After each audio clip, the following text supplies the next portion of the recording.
In this video, I am going to show you how to delete your Pinterest account.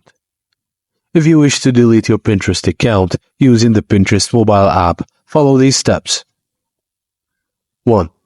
Launch the Pinterest app on your device and log into your Pinterest account if you haven't already done so. 2.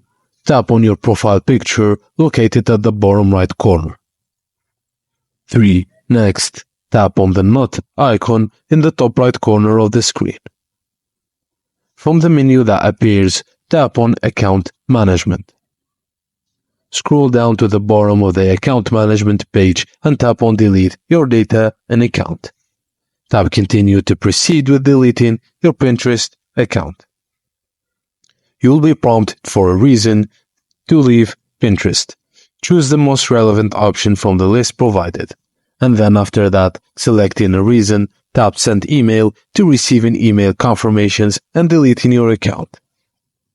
Open the email address associated with your Pinterest. You should receive an email from them regarding the deleting process. Follow the instructions provided in the email to confirm that you want to close your Pinterest account.